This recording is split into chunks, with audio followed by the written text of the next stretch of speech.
최악의 대선 토론, 대안 없는 미국. 최악의 미국 대선 토론.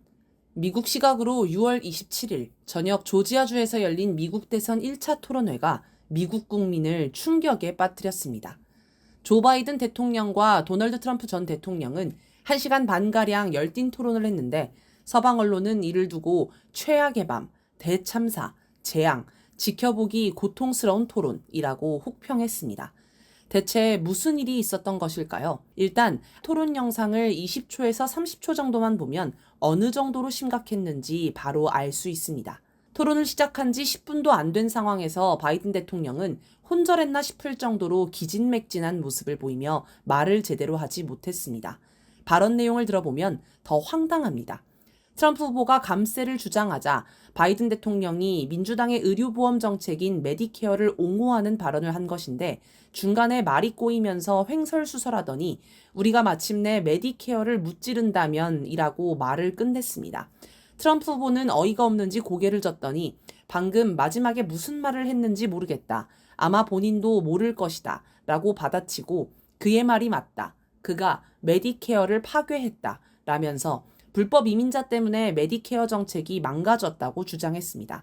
바이든 대통령은 토론 내내 맨정신이 아닌 듯한 모습을 보였습니다.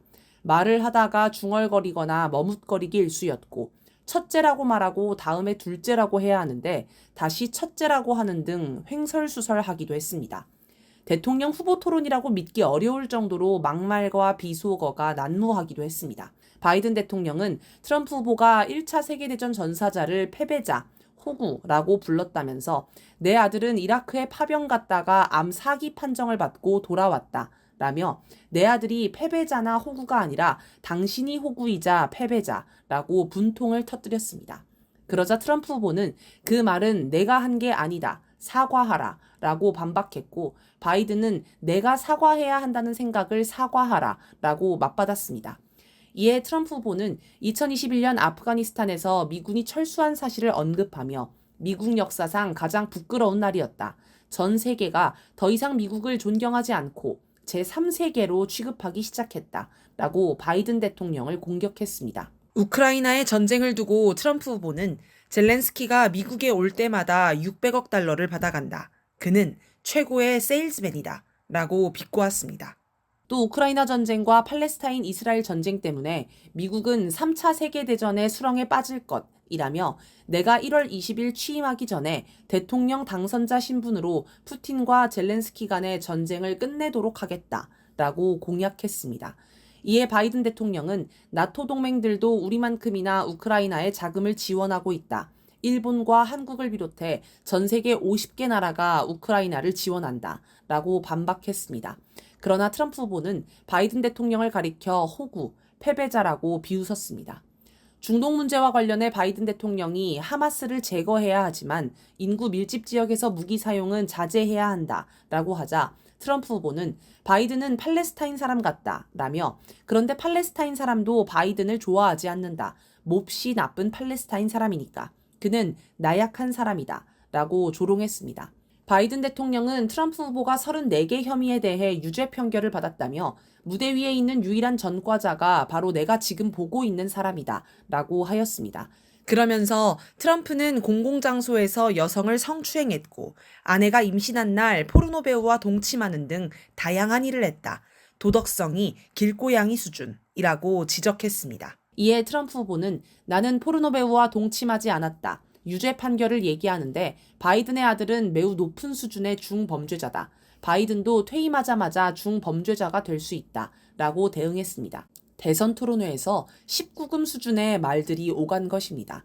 한편 실제로 바이든 대통령의 아들 헌터 바이든은 지난 6월 11일 불법 무기 소지 혐의로 유죄 판결을 받았습니다. 토론 중간에 느닷없는 골프 얘기가 한참 오가기도 했습니다. 두 후보 모두 고령이라서 이 문제도 하나의 쟁점이었는데 서로 자기 체력이 좋다고 자랑하면서 나온 말입니다. 트럼프 후보는 나는 2번이나 골프클럽 챔피언십에서 승리했다.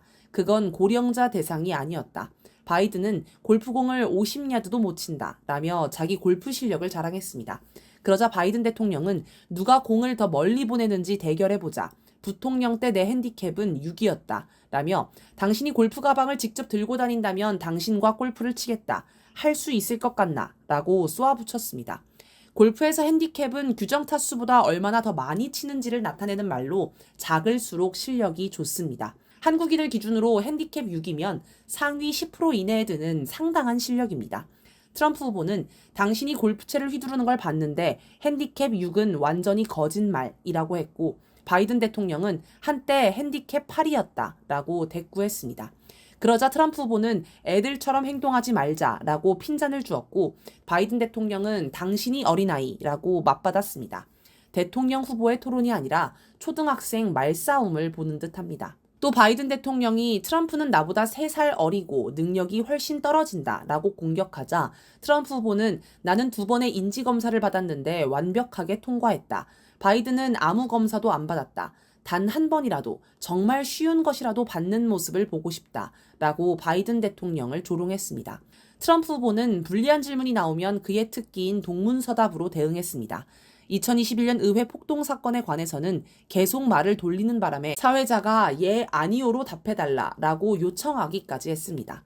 하지만 그는 끝내 분명한 답변을 하지 않았습니다. 트럼프 후보는 나는 누구에게도 폭동을 일으키라고 말하지 않았으며 시위를 평화적, 애국적으로 하라고 말했을 뿐이라고 말했습니다.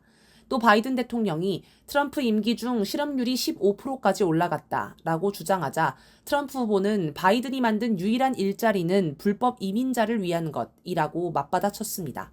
실제로 국제신용평가사 피치가 지난 4월 11일 보고서에서 이민이 일자리와 경제 성장에 크게 기여했다라고 할 정도로 미국 연구기관에서는 미국의 일자리 증가가 이민자 효과라는 주장이 힘을 얻고 있습니다. 토론회 내내 바이든 대통령은 기침을 하고 가래침을 삼키고 쉰 목소리를 내고 고개를 숙이고 있어 고질적인 문제인 체력 문제, 나이 문제를 더 부각했습니다.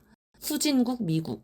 요즘은 초등학교 반장 선거를 할 때도 저런 식으로 발언하는 학생은 없습니다. 말꼬투리 잡으며 말싸움하고 동문서답하고 횡설수설하고 토론 중간에 조는 건지 딴 생각하는 건지 정말 처참합니다.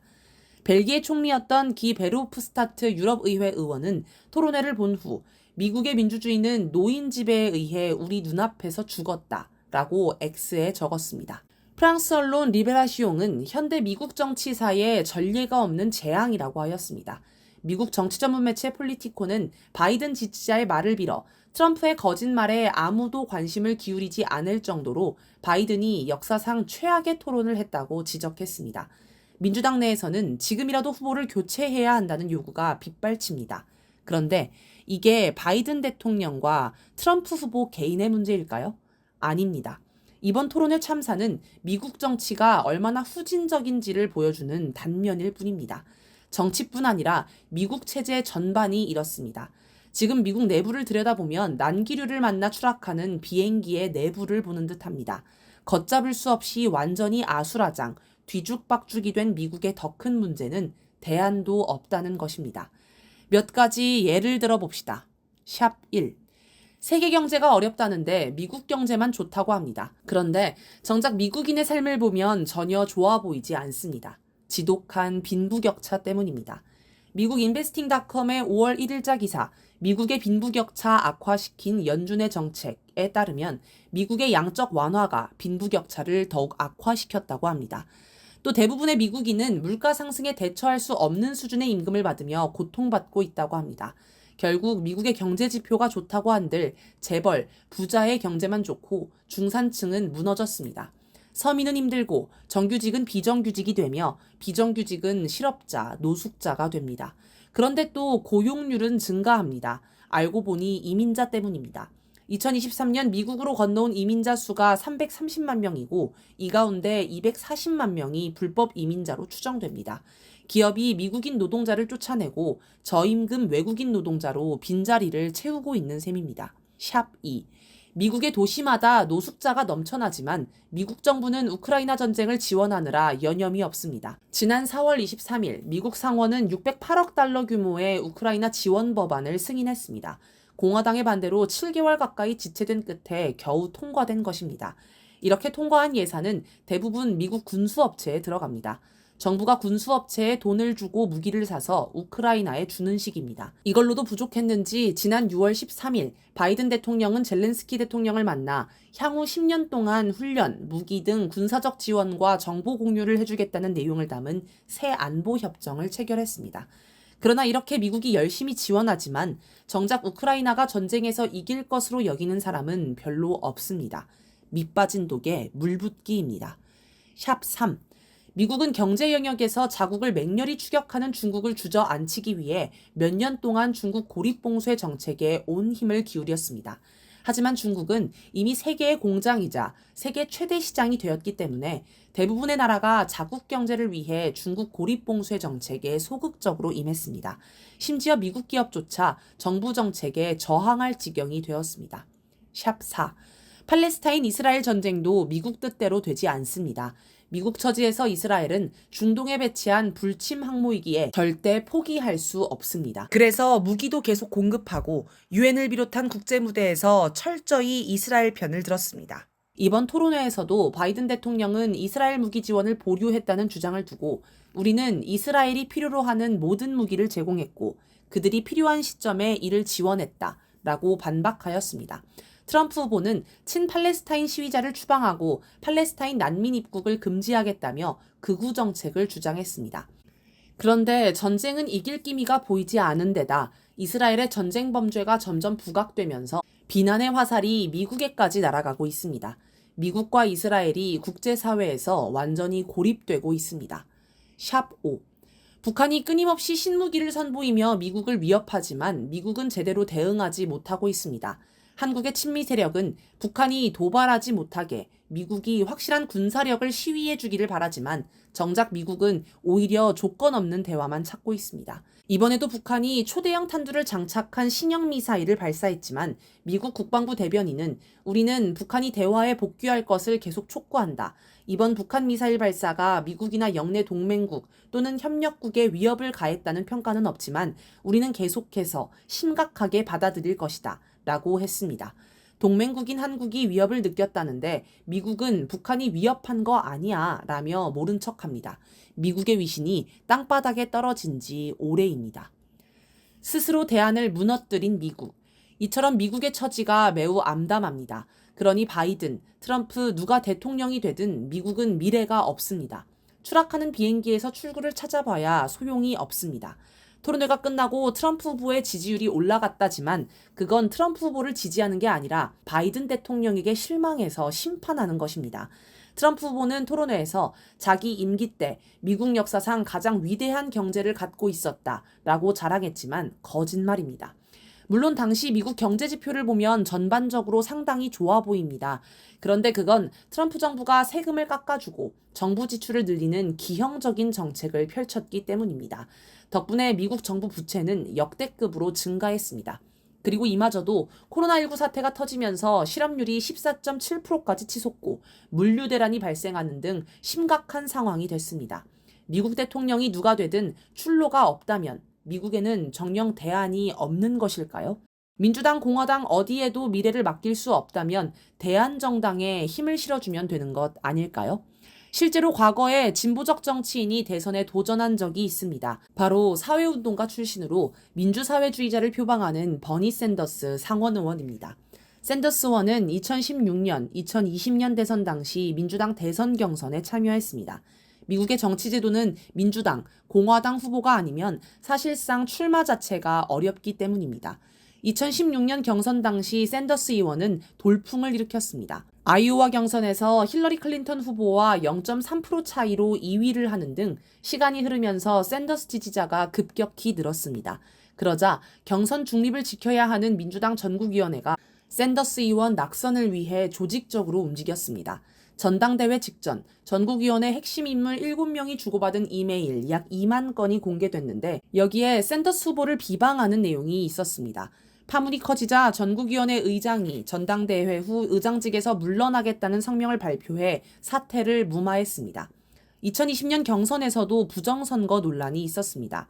첫 경선지인 아이오와주 여론조사에서 압도적으로 앞서고 있던 샌더스 후보가 경선 결과 피트 부티지지 후보에게 패하는 이변이 발생했습니다. 그런데 이 과정에서 투표앱 시스템에 오류가 발생했고 개표 결과도 오류 투성이었습니다.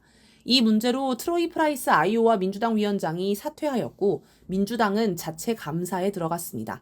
그런데 감사 결과에는 투표앱이 오작동한 사실이 없다는 황당한 결론이 담겼고 전국위원회 대변인은 평가는 나중에 하고 선거에 집중하자며 사건을 무마했습니다. 첫 경선에서 석연치 않은 이유로 밀렸지만 샌더스 의원은 곧바로 1위를 탈환했습니다. 그러자 초반 경선 돌풍을 일으켰던 부티지지 후보가 바이든 지지를 선언하고 중도 사퇴해버렸고 결국 바이든 후보의 승리로 경선이 끝났습니다.